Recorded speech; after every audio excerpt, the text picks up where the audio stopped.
Hey guys, welcome back to Rachel Reads. My name is Rachel. I love to read nonfiction fiction, and today I'm doing recent reads number 5 this year. I do hopefully plan on doing my favorite books of 2023. I don't know when that'll be out yet. I'm trying to think in my mind. There's this video which will come out Friday, and then I have a video planned for Tuesday, and then I'm going to do my booktube anniversary video, and then I'm going to do a book haul. And then I probably will do my favorite books of 2023, because hopefully by that point I will be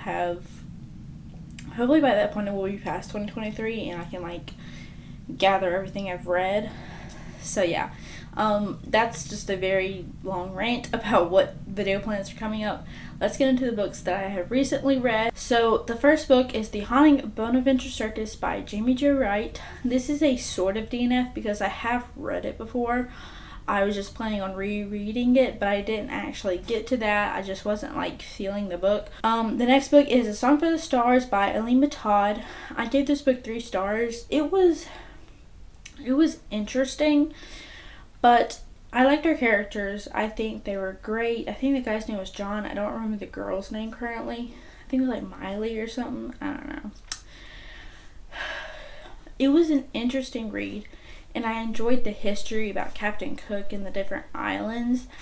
I just thought there was going to be a little bit of faith content, and there really wasn't any. There was talks about Hawaiian gods and goddesses, and it was never really discussed if they were right or wrong, which sort of bothers me. But the romance was okay.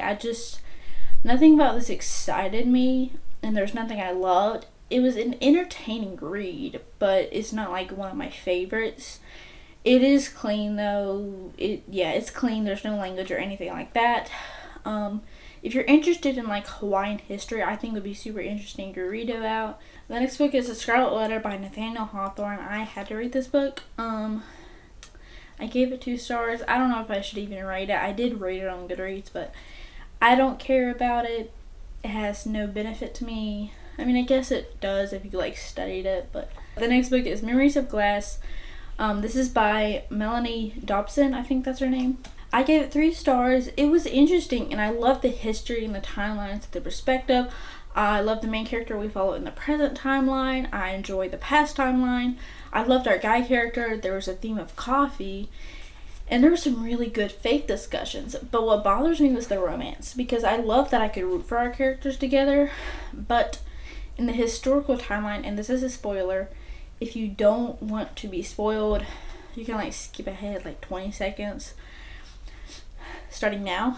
In the historical timeline, we are revealed that our characters in the present timeline are sort of related, but they're not really. It's in my review. If you want the spoilers, it isn't there.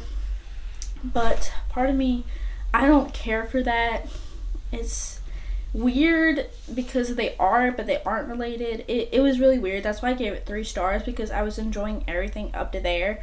It probably was going to be a 4 to 4.5, but that really knocked it down for me.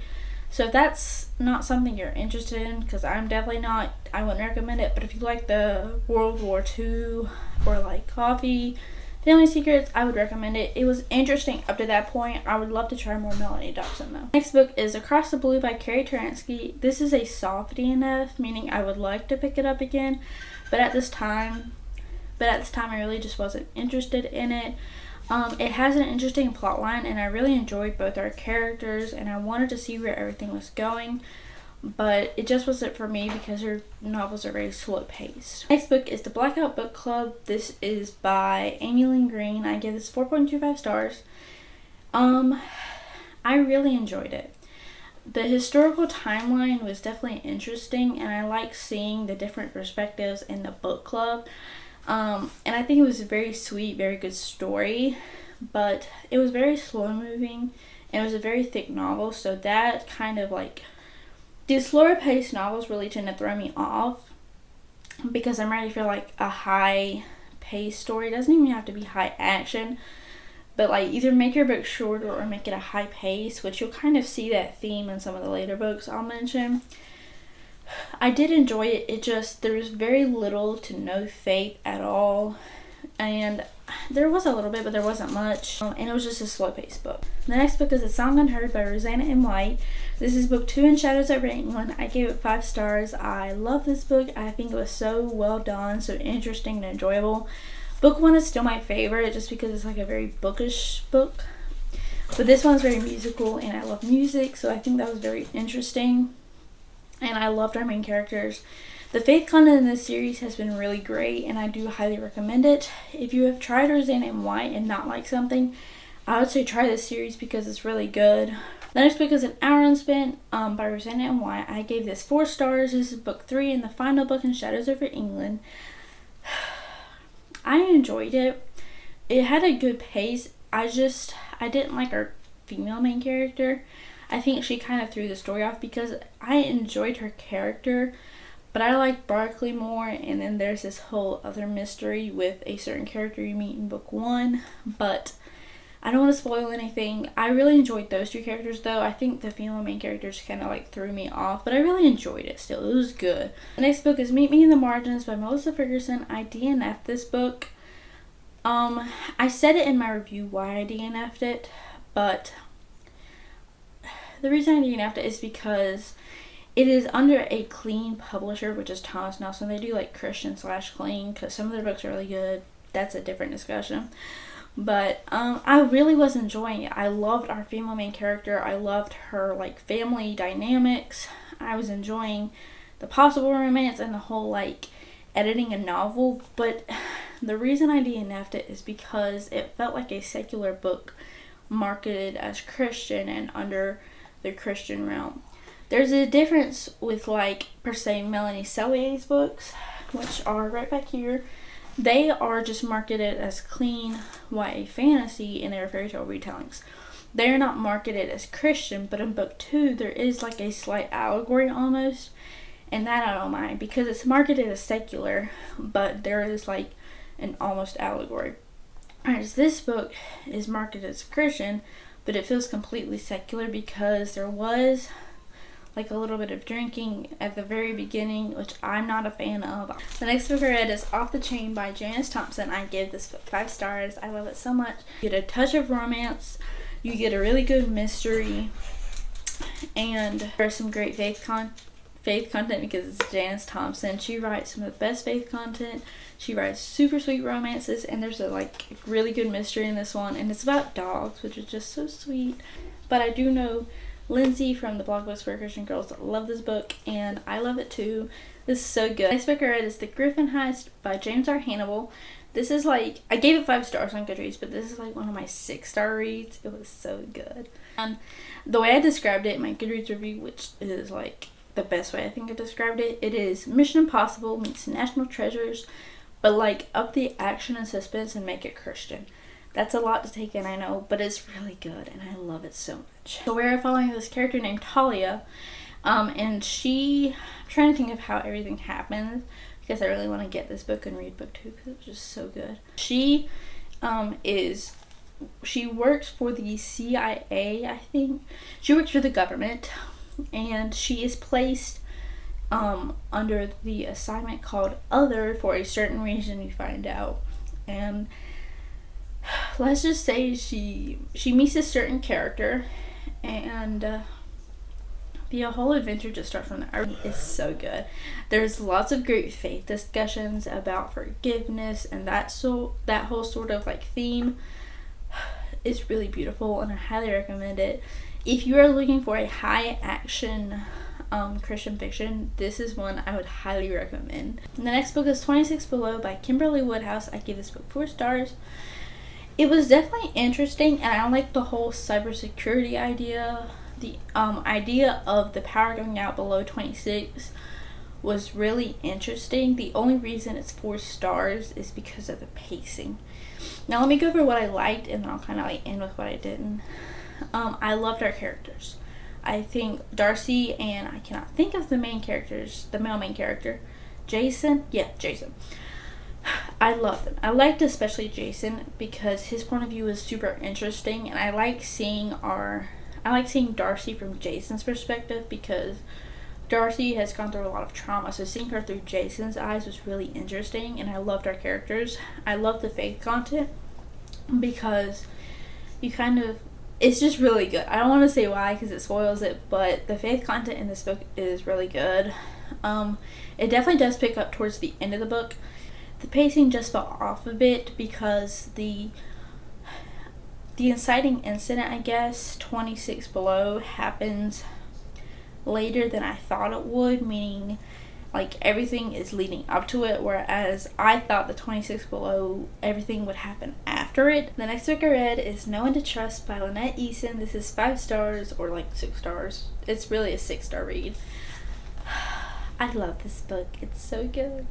It's like one of my favorite books ever. This book is about Summer and Kyle. I don't want to say anything about Kyle because it is complete spoilers for that book and the rest of the series. But it's so good. It's so good. This is about Summer and Kyle. Like I said, Summer learns something when she wakes up to a gun in her face. Don't let that scare you. It's really good. And it really picks up from there. This book is super high action. Stuff is always going on. It's very quick paced. Our characters are always getting shot at. Something blows up. You never know what's going to happen. It's really, really good. I love Lynette Eason's writing. Her and Danny Petrie are like the romantic suspense queens. They are so good. But another reason I love this book so much, the romance, and then the faith content. I love the faith content in this book. There are so many discussions of God and how God is involved in things and how God changes our lives. It's just so good because, I don't know, it just is. You really need to read it. It's so good. If you like Lynette Eason's books, I hope you love this one because it is just so worth your time. It is so worth it. I love this book. Next is book 2, which is Nowhere to Turn by Lynette Eason. I gave this book 4.5 stars. It is 5 on Goodreads. I really enjoyed this book, and the reason I read book 1 is because I own this, and I'm so glad I own this book because then I read book 1. This is about Danny and Adam.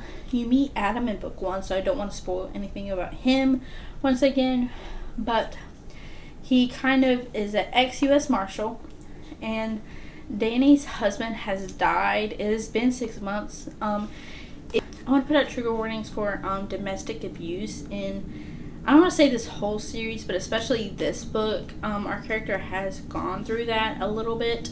So if that triggers you, it is not described, but you do know that that was part of the whole plot. So while that is not described, it is a major part of the plot. So I do want to put out triggers for that. But this is about Danny, and then she has a son whose name is Simon, I think. Simon sounds good. And Danny is now on the run because of something her late husband did, and then as well as her brother-in-law, and that's a whole situation. So yeah, and then Danny ends up meeting Adam, and Adam helps Danny out, and they kind of are on the run. Like I said, this is very much high action, high suspense, great faith content once again. And the last book I read is No Place to Hide, which is also by Lynette Eason. This is book 3 in the series. I gave it 4 stars, mostly because I wasn't as connected to our characters, but this is about Jackie and Ian. You hear about Ian in book 1, and then Jackie is like a newer character, and you kind of see them. They are literally on the run. They go from like South Carolina to New York, and then they come back down. It's a whole ride. I would recommend reading this book around Thanksgiving. I don't want to say why, but I would recommend reading it around Thanksgiving. So it's really good. Again, super high suspense, good faith discussions, sweet romance. All these books have sweet romances. They're really good in that. Yeah, this might be my favorite series from Lynette Eason. I don't want to say my favorite book by her because Crossfire and Countdown are really, really good. But this series is really good too. Like it has everything I look for in a good romantic suspense, which is sweet romance, really high action suspense, and great faith content. And it has all of that. That is all for today's video. Thank you guys so much for watching. I hope God bless you today, and I'll see you next time. Bye.